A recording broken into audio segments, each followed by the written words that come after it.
Olá, queridos aspirantes ao diaconato permanente. Mais uma vez estamos reunidos para dar continuidade às nossas reflexões, já caminhando para o final do nosso curso, mas não é final da formação e da preparação para o diaconato, é o final de uma fase.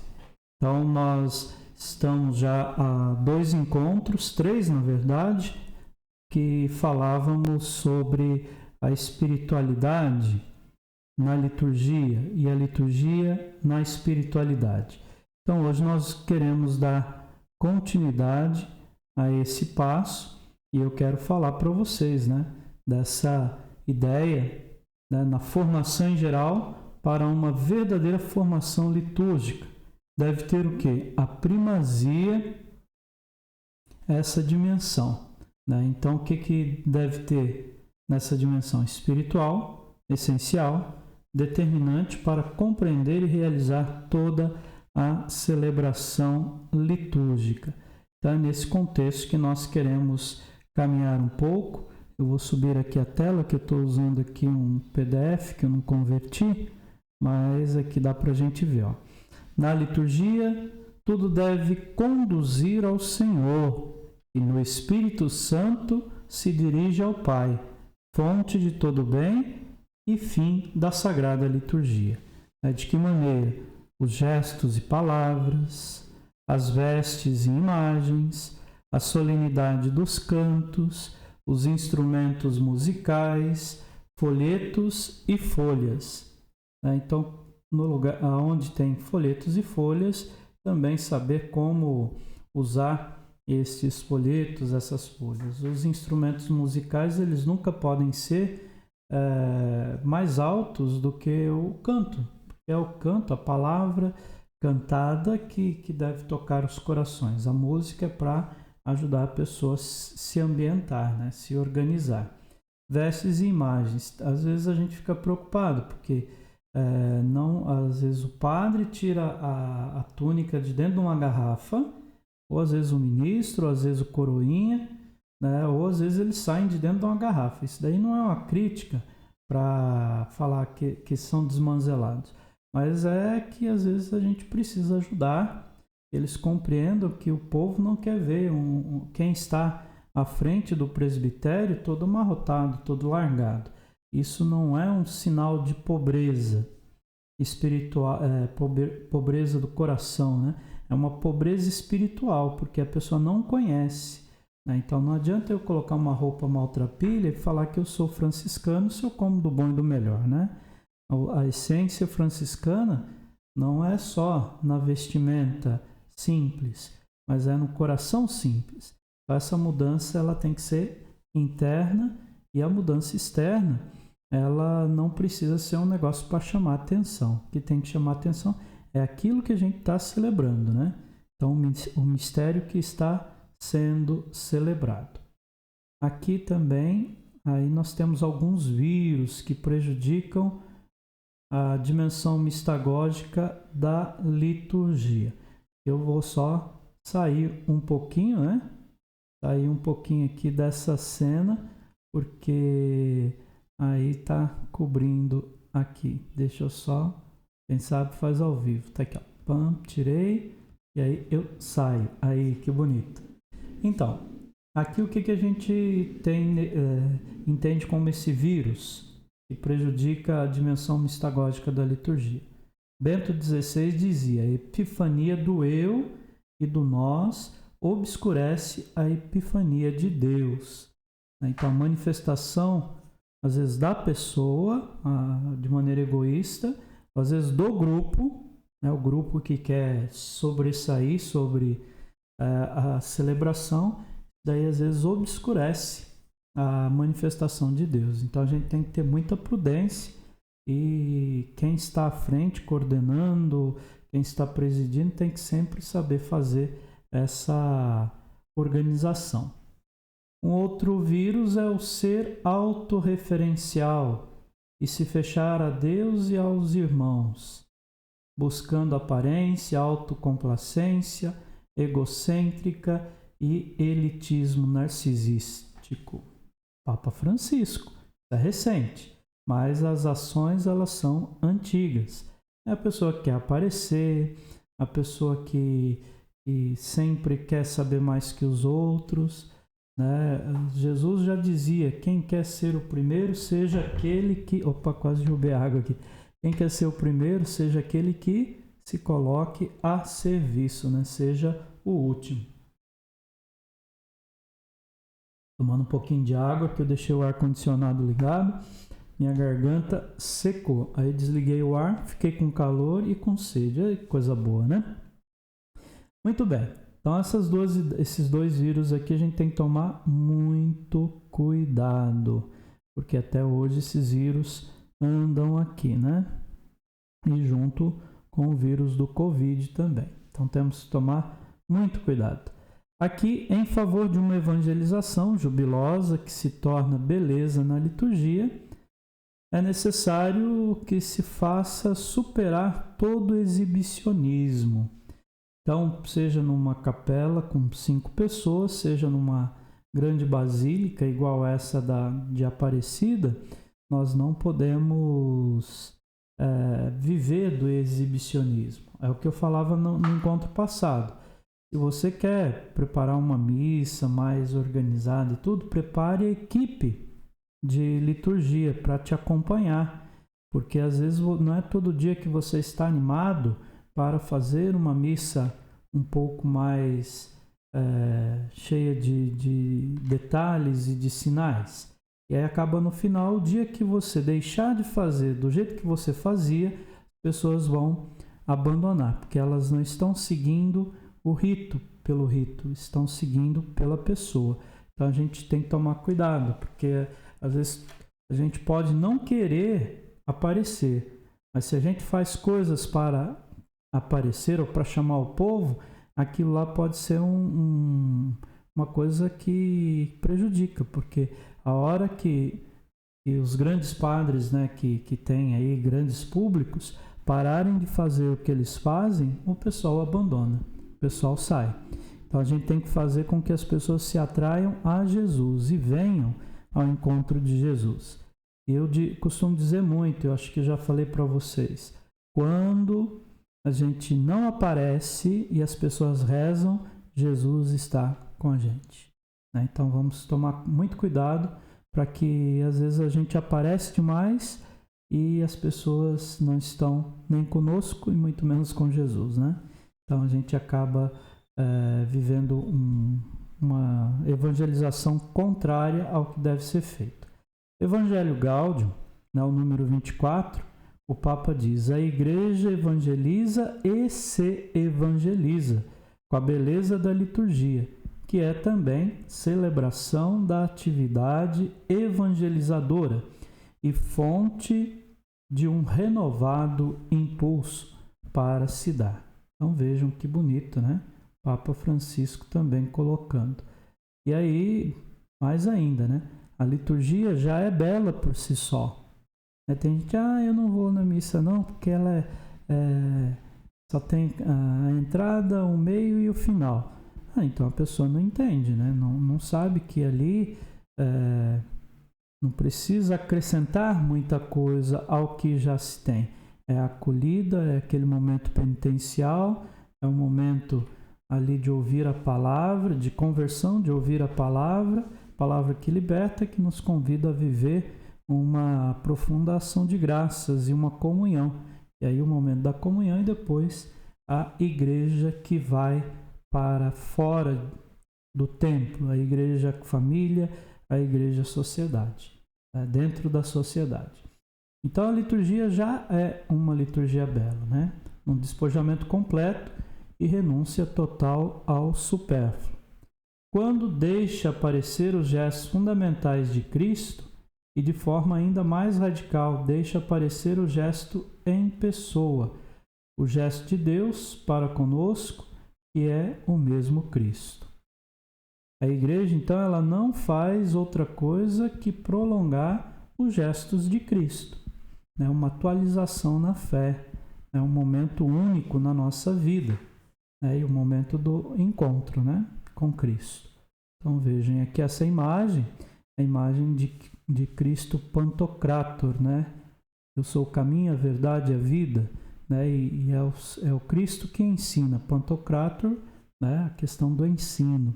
Então é Cristo que ensina. Então, se a igreja ela é o prolongar dos gestos de Cristo, a igreja é o nosso lugar de encontro para aprender com o Mestre. O que não combina com a liturgia cristã? Então, com a liturgia cristã são celebrações onde se exaltam o ator, né? Pode ser quem preside, quem canta, quem lê, né? Quem às vezes anda de um lado para o outro da igreja, que é aquele referencial, né? A pessoa se torna uma autorreferência, a pessoa chega atrasada e fala, onde que eu pego o meu cartão do dízimo? Onde que é o banheiro, né? A pessoa veio para a igreja, mas ela não se compenetrou no que está acontecendo. Ela vai no autorreferência para identificar alguma outra coisa que ela quer fazer. Isso é muito comum, né? Às vezes a pessoa chega, o que menos ela faz é rezar, né? Ela vai fazer turismo dentro da igreja. A gente tem que educar o povo que a hora da missa não é um lugar que combina com entrada e saída, né? Eu vejo em Aparecida, grandes templos, a pessoa às vezes ela está ali na basílica, ela anda, vai ver as coisas, mas ela acaba não participando da missa.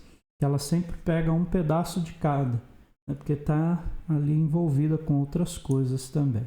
Então a gente tem que tomar cuidado. O que combina com a liturgia e o que não combina com a liturgia, com a nossa celebração. Uma outra coisa, embalam e geram muitos movimentos corporais e pouca interiorização. Daí uma coisa que quando é num grupo, seja grupo bíblico ou grupo de oração, aí tem lá a dinâmica do grupo. Agora a gente não pode tornar a nossa missa, a missa diária, uma missa com rótulo, né? Ou uma missa toda badalada, de um monte de cantos, ou uma missa muito introspectiva demais. A gente precisa encontrar o equilíbrio, por isso que a rotina, o dia a dia da celebração, se a gente fizer bem feito aquilo que está sendo pedido ali, já ajuda a pessoa a interiorizar. Caso isso não aconteça, aí nós também temos essa dificuldade, né? A gente não interioriza.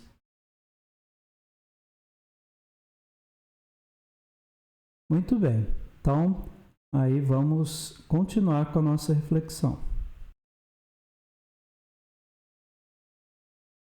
E também, neste momento, né, de mostrar o que não combina com a liturgia cristã, né, nessa celebração é aqui onde se produzem certa sensação de bem-estar.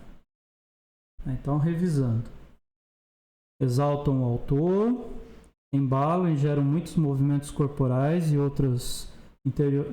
pouca interiorização, produzem certa sensação de bem-estar. A pessoa fica bem naquele momento, mas depois ela vai embora e aí ela fala, mas não teve nada que me ajudou a mudar, né? Então isso daí acaba tumultuando e prejudicando um pouco a pessoa. E aí a consideração disso, né? Um show vive de um mito e da publicidade desse mito. Então por isso que a gente tem que fazer da missa não um show, mas sim um lugar que as pessoas possam descobrir a Jesus Cristo. E aqui, quando as pessoas vão à missa para ver o padre, o ministro ou aquela pessoa, né, o bam, aí o que acontece? O encontro com Jesus se torna inviável. Então nós que estamos à frente, nós devemos ser os primeiros a fazer essa experiência com Jesus. E ao mesmo tempo você que será um diácono permanente, né, no começo da ordenação, depois da ordenação, assim, nos primeiros meses, a tendência do povo que acolher vocês vai ser colocar num pedestal para depois puxar o pedestal. Tá? Então, eles vão querer levantar vocês mais do que qualquer coisa. E é a hora de vocês terem os pés no chão. Mostrarem a que foram, a que vieram, né, e a quem vocês seguem. Porque aí vocês vão educar e ensinar a comunidade a celebrar de uma maneira mais diferente também. Deixa eu voltar aqui, né? Estou colocando as telas, né? Mas deixa eu voltar aqui para conversar com vocês também, né? É isso aqui, ó. Então, vejam quanta coisa importante a gente vai aprendendo. Agora, eu peço, porque existem os extremos e nós não podemos viver nos extremos. Cada um tem que procurar compreender. Se alguma coisa te choca com a tua vida, com o que você quer, com o que você defende, então alguma coisa está errada. Agora, se essas orientações, essa motivação te ajuda a aprofundar mais a tua fé, então você está no caminho certo. Agora, mesmo que esteja no caminho errado ou com algumas confusões, é bom a gente conhecer, abrir a cabeça, abrir os horizontes. Nós não podemos ter, como já temos muito, né, padres rotulados, diáconos permanentes com rótulo, né, pessoas da comunidade que são as autorreferências, e tudo isso não ajuda numa vida espiritual, no aprofundamento da espiritualidade litúrgica e da espiritualidade em Jesus Cristo. Então a gente precisa abrir a cabeça, abrir o coração, porque nós temos que dar passos e passos diferentes. Então vamos ver aqui mais um pouquinho, aqui na frente, né? Aí já estamos quase terminando. Eu dividi essa aula em 2 momentos, porque são muitas coisas também. Aqui. A preocupação eclesial para uma liturgia espiritual, ela deve ser a de passar da lógica mercantil à gratuidade.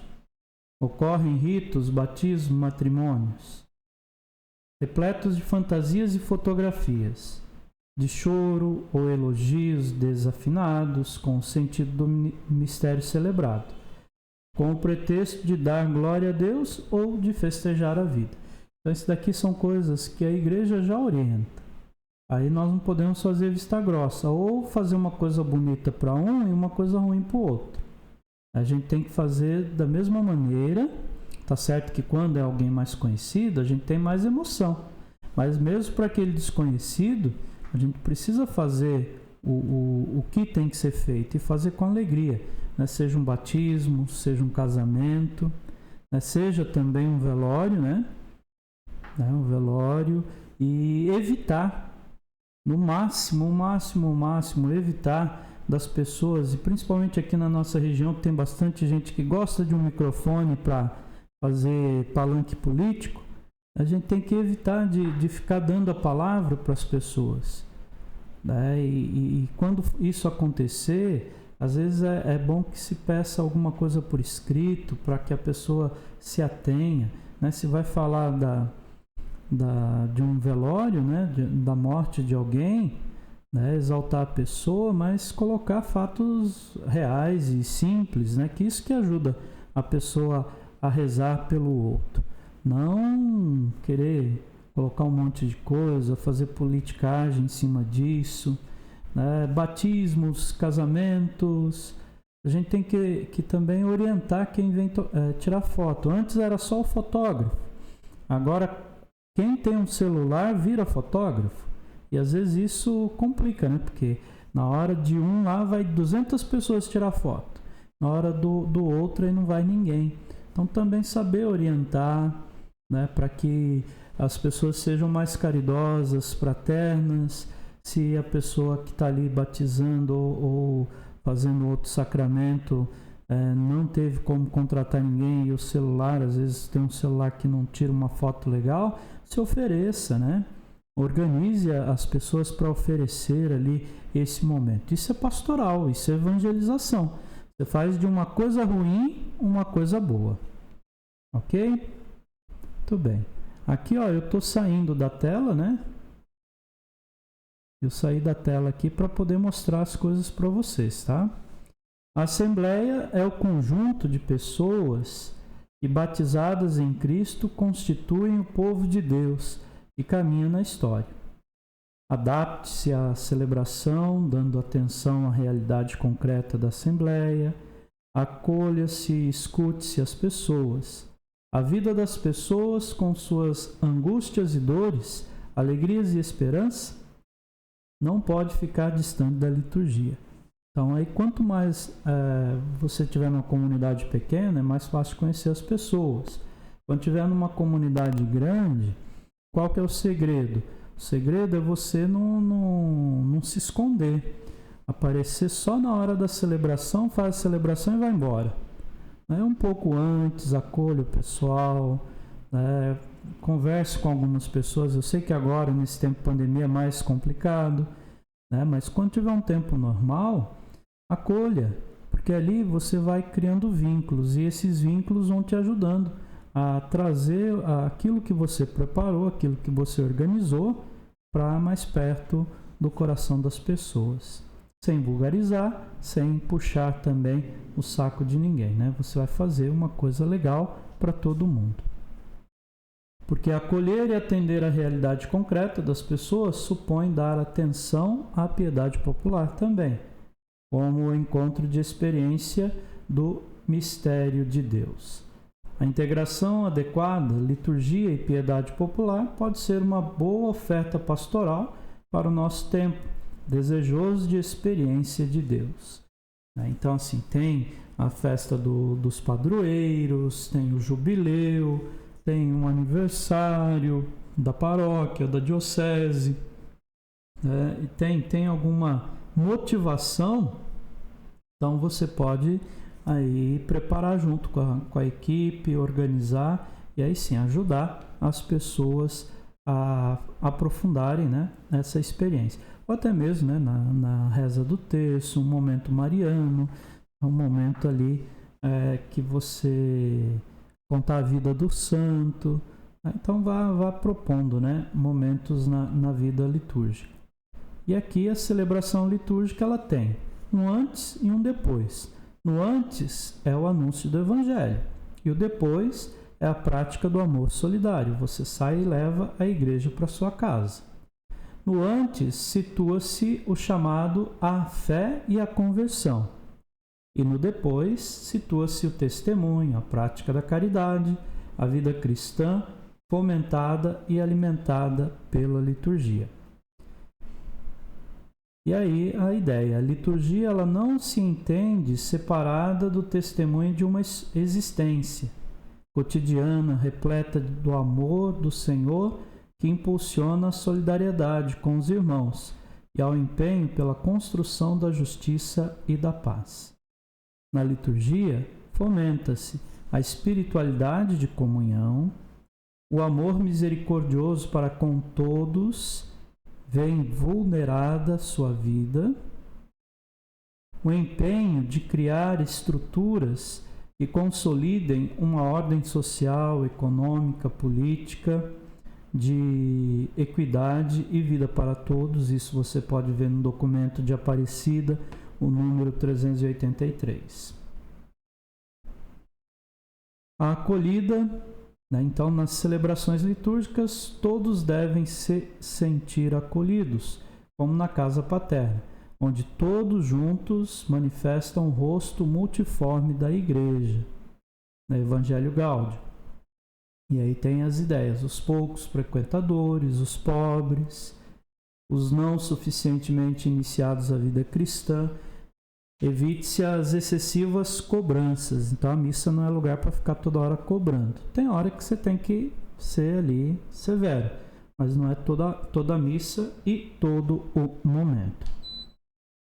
E é aquela dica que eu dei, Depois que terminar esse período de pandemia, momento de você estar à frente e chegar antes numa celebração, porque normalmente quem chega primeiro na celebração são os pobres, aqueles poucos frequentadores, para não chegar por último e a pessoa ficar olhando para ele.